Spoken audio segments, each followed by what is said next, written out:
imagine-toi en train de boire un simple verre d'eau, frais et limpide. Maintenant, imagine qu'à chaque gorgée, tu avales aussi de minuscules morceaux de plastique. Étrange, non? Et pourtant, c'est exactement ce qui se passe pour chacun d'entre nous, chaque jour sans même qu'on s'en rende compte. Dans cette vidéo, on va voir ensemble ce que sont ces particules invisibles, d'où elles viennent et comment elles atterrissent dans notre eau et notre nourriture. Ce qu'elles pourraient faire à notre santé, ce que les scientifiques découvrent en ce moment et enfin, ce que toi et moi pouvons faire au quotidien sans culpabiliser pour limiter le problème. Ce que sont vraiment les microplastiques. Les microplastiques, comme leur nom l'indique, ce sont de toutes petites particules de plastique, généralement définies comme mesurant moins de 5 mm. En gros, plus petites qu'un grain de riz. Il en existe même de plus petites, appelées nanoplastiques, qui font moins d'un micromètre, 1000 fois plus petits qu'un millimètre, et qui sont si minuscules qu'ils peuvent pénétrer dans notre système sanguin et se loger dans nos organes comme le cerveau ou le cœur. Ces micro- et nanoplastiques proviennent en grande partie de la dégradation des objets en plastique qui nous entourent. Pense à tous ces sacs, emballages, bouteilles ou pailles en plastique que l'on jette. Avec le temps, sous l'effet du soleil, du vent et autres, ils se fragmentent en morceaux de plus en plus petits. Ces fragments deviennent finalement invisibles à l'œil nu, mais ils sont bel et bien là dans notre environnement. Il y a aussi les microplastiques primaires, fabriqués intentionnellement à petite taille. Par exemple, tu as peut-être utilisé autrefois, ou que tu utilises encore, des gommages pour la peau, avec des microbilles exfoliantes. Ces petites billes de plastique étaient ajoutées dans les gels douche ou dentifrice pour leurs propriétés abrasives. Bonne nouvelle, de nombreux pays ont fini par les interdire car on s'est rendu compte qu'elles finissent directement dans la nature. Mais il en reste certainement en circulation ici et là.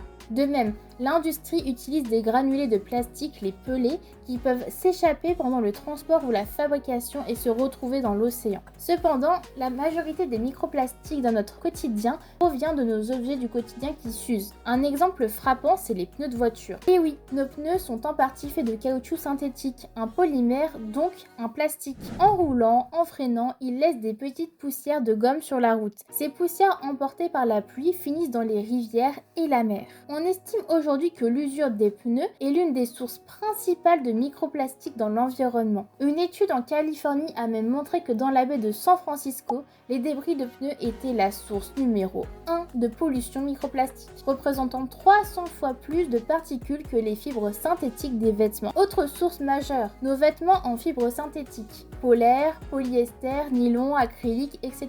Ces matières sont omniprésentes dans nos habits, nos tapis, nos canapés. Le problème, c'est qu'elles perdent des fibres minuscules à chaque frottement ou lavage. Chaque fois que tu lances une machine, des centaines de milliers de microfibres plastiques partent avec l'eau de rinçage. Selon des chercheurs de l'université de Plymouth, une seule lessive de 6 kg pourrait libérer jusqu'à 700 000 microfibres dans les eaux usées. Et ces fibres passent en grande partie à travers les filtres des stations d'épuration pour se retrouver ensuite dans les océans, les rivières et même dans les sols. Même le simple fait de porter et d'utiliser ces textiles au quotidien en libère dans l'air ambiant. Nos maisons sont pleines de poussière constituée en partie de ces fibres microscopiques. On y reviendra, mais tu vas voir que tu peux en avaler ou en respirer sans le savoir. Évidemment, il y a aussi les autres déchets plastiques, emballages alimentaires, poubelles, bouteilles, sacs, jouets, etc.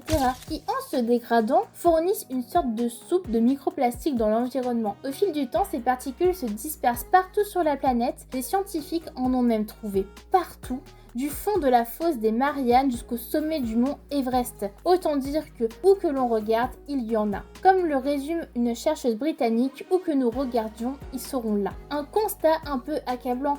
On ne peut plus éviter les microplastiques dans notre environnement actuel. Ils font maintenant partie du décor. Comment ils arrivent dans l'eau qu'on boit et dans la nourriture? Maintenant qu'on sait d'où viennent ces microplastiques, voyons comment ils finissent dans ton verre d'eau ou ton assiette. Parce qu'il faut bien le dire, on les retrouve aujourd'hui dans quasiment tout ce qu'on mange et boit. Les analyses ont détecté des microplastiques dans le sel de table, dans la bière, dans les fruits et légumes frais et bien sûr dans l'eau potable. Oui, même dans tes carottes ou ta pomme, potentiellement il y aura des microplastiques. Ils peuvent venir de l'air ou de l'eau d'irrigation contaminée par exemple. Les fruits de mer sont également concernés. Des 2017, des scientifiques belges estimaient qu'un gros mangeur de moules pouvait avaler jusqu'à 11 000 particules de plastique par an, rien qu'en dégustant ces petits coquillages. Et du plastique a été retrouvé dans le poisson, les huîtres, les crevettes. Mais ne pointe pas trop vite ton doigt sur les océans ou les fruits de mer comme seul coupable. En réalité, une grande partie des microplastiques que tu ingères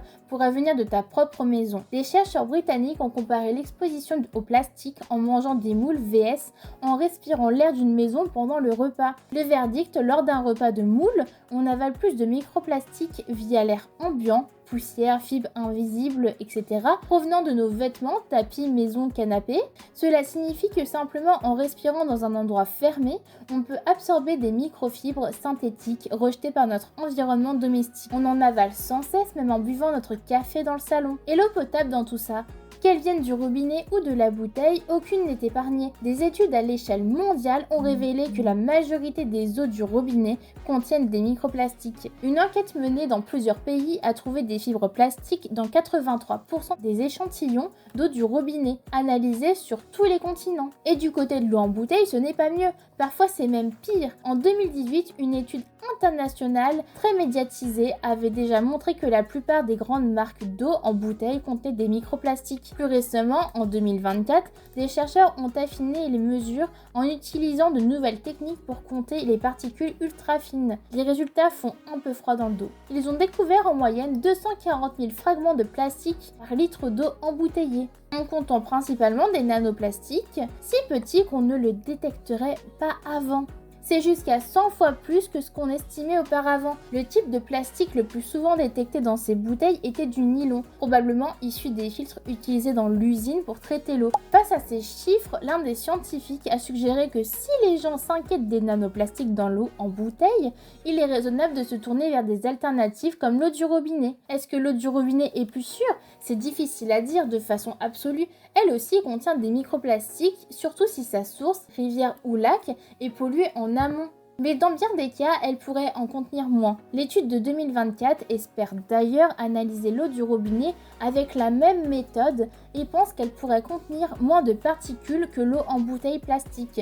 Un exemple en France, une étude publiée en 2025 par le CNRS de Toulouse a comparé 10 marques d'eau en bouteille et l'eau du robinet local. Résultat, ils ont trouvé des microplastiques partout, mais avec grande différence selon les marques. L'eau du robinet de Toulouse avait une concentration mesurée de 0,096 microgrammes par litre, ce qui était plus élevé que dans 8 des 10 eaux en bouteille testées. Ça veut dire que parfois l'eau du robinet peut être aussi, voire plus contaminée que certaines eaux en bouteille. Ici, les chercheurs ont soupçonné le traitement de l'eau de la Garonne d'être en cause. L'eau de surface captée était peut-être très chargée en microplastiques à la base. Quoi qu'il en soit, l'étude toulousaine a aussi révélé un point crucial. 98% des particules trouvées faisaient moins de 20 micromètres. Or, ce sont précisément ces toutes petites tailles qui risquent de passer la barrière intestinale et de migrer dans l'organisme humain. Cela pose des questions, des normes. Aujourd'hui, l'Europe envisage de contrôler les microplastiques dans l'eau potable. Tu l'auras compris, de la salade de steak en passant par la salière, de la bouteille d'eau au robinet de la cuisine, nos aliments et nos boissons sont susceptibles de contenir des microplastiques. On estime même qu'en additionnant la nourriture, l'eau et l'air, un être humain pourrait ingérer des dizaines de milliers de particules plastiques par an. C'est fou et un peu effrayant de se dire qu'on mange et boit du plastique sans le vouloir. Mais alors, quel effet tout cela a sur notre corps? C'est ce qu'on va voir tout de suite. Ce qu'on sait ou soupçonne de leurs effets sur la santé humaine. Franchement, boire et manger du plastique, ça ne sonne pas très bon pour la santé. Et c'est normal de se poser des questions. Les scientifiques se les posent aussi. Le hic, c'est que c'est un sujet tout récent et très complexe. Donc on n'a pas encore de réponse claire et définitive. Pour l'instant, la communauté scientifique n'arrive pas à déterminer avec certitude la nocivité des microplastiques pour la santé. Mais attention, ça ne veut pas dire que c'est inoffensif pour autant, juste qu'il est difficile d'étudier l'impact exact étant donné la multiplicité des plastiques, des additifs chimiques qu'ils contiennent. Et des voies d'exposition. Les chercheurs appellent à la prudence. On ne va pas arrêter de boire de l'eau en attendant d'en savoir plus, mais on ne peut pas non plus faire comme s'il n'y avait pas de problème potentiel. Ce qu'on sait, c'est que des microplastiques ont été retrouvés dans le corps humain à des endroits où ils ne devraient pas l'être. Récemment, au printemps 2022, des scientifiques ont annoncé avoir détecté que la première fois des particules de plastique dans les poumons de patients vivants au cours d'opérations chirurgicales et dans le sang de donneurs sains. C'était une première alarmante. Cela prouve que ces particules peuvent dépasser notre système digestif et circuler dans nos organes. En 2020, on en avait même repéré dans le placenta des femmes enceintes en Italie. Et en 2024, une étude américaine a testé 62 placentas humains et trouvé des microplastiques dans 100% d'entre eux. Autrement dit, ces petits intrus réussissent à voyager jusque vers le fœtus. Pire, des traces ont été retrouvées dans du lait maternel humain. Alors, même si on n'a pas encore des preuves formelles sur les dommages que cela cause, les scientifiques s'inquiètent. Quel pourrait être l'impact sur le développement d'un bébé sur le long terme? Est-ce que ça pourrait contribuer à certaines maladies? En laboratoire, certaines choses ont déjà été observées. Par exemple, on a vu que les microplastiques peuvent endommager des cellules humaines en culture. Ils peuvent aussi provoquer des réactions inflammatoires. Imagine une toute petite particule qui se loge dans un tissu. Le corps peut la reconnaître comme un corps étranger et déclencher une inflammation chronique. Des chercheurs ont également rappelé que les plastiques sont bourrés de produits chimiques, colorants, plastifiants, retardateurs de flamme, etc., dont certains sont toxiques ou perturbateurs endocriniens. Ces substances chimiques peuvent potentiellement se libérer quand le microplastique est dans notre organisme. En clair, le microplastique pourrait agir comme un cheval de Troie, transportant avec lui des molécules indésirables qui vont ensuite interagir avec nos cellules. Donc on avance avec prudence. L'étude américaine de 2024 sur les placentas suggère par exemple que l'accumulation de microplastiques dans nos organismes pourrait contribuer à l'augmentation de certaines maladies ces dernières décennies. Il cite en particulier la hausse des maladies inflammatoires de l'intestin, de certains cancers colorectaux ou encore la baisse de la fertilité chez les hommes. Ce sont pour l'instant que des hypothèses, pas des preuves définitives, mais ce genre d'observation pousse à intensifier les recherches. Que les scientifiques découvrent aujourd'hui, le domaine de recherche sur les microplastiques est en pleine effervescence, puisque le plastique est un matériel relativement récent, produit massivement depuis les années 1950. On n'a pas beaucoup de recul, mais les quelques dernières années ont apporté leur lot de découvertes, parfois fascinants, parfois effrayants. Par exemple, comme on l'a vu, ce n'est qu'en 2022 qu'on a eu la confirmation de la présence de microplastiques dans le sang humain. En 2020, on parlait pour la première fois des microplastiques dans le placenta. Et très récemment, début 2024, grâce à de nouvelles techniques de mesure plus fines, on a pu quantifier les quantités bien plus élevées de particules dans les tissus humains qu'auparavant. Les scientifiques travaillent aussi à comprendre comment les microplastiques circulent dans la nature et dans nos villes.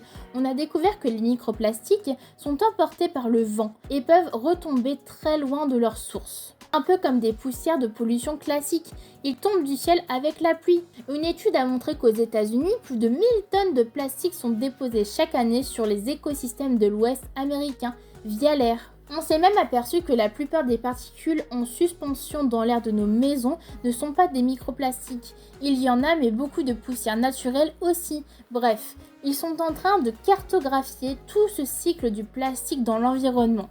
Par ailleurs, de nombreuses équipes testent les effets sur la santé dans des modèles cellulaires ou animaux pour combler les manques. On étudie par exemple comment des nanoparticules de plastique pourraient traverser la barrière intestinale ou même la barrière hémato-encéphalique, la protection du cerveau. Pour l'instant, ce sont des questions ouvertes.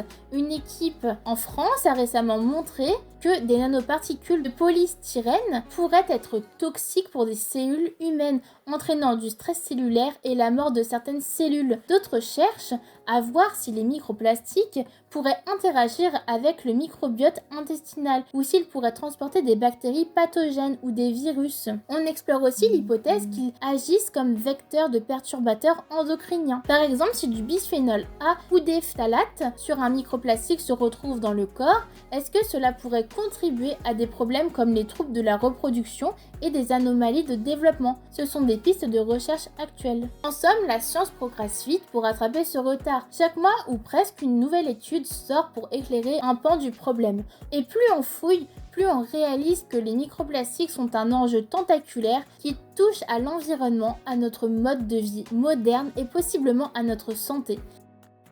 En conclusion, et sans morale punitive, On peut dire que maintenant, tu sais que oui, sans t'en rendre compte, tu bois et tu manges chaque jour un soupçon de plastique. C'est le constat actuel de la science et il fallait le découvrir pour pouvoir agir. La prochaine fois que tu rempliras ton verre, tu auras peut-être une pensée pour ces minuscules intrus, mais tu sauras aussi que tu n'es pas impuissant face à ça, en restant curieux, en adaptant 2-3 gestes simples et en soutenant les changements positifs, on peut tous contribuer à ce qu'il y ait moins de plastique dans l'air. Pas de panique donc, mais ne soyons pas indifférents non plus, après tout, chaque petit pas compte. Surtout quand il s'agit de quelque chose d'aussi petit qu'un microplastique. Ainsi s'achève notre plongée dans ce sujet, pas comme les autres, en espérant qu'elle t'aura donné envie de boire de l'eau en pleine conscience. Si tu as aimé cette vidéo, n'hésite pas à mettre un petit pouce bleu, à t'abonner à la chaîne et nous, on se retrouve pour une prochaine vidéo. Allez, ciao!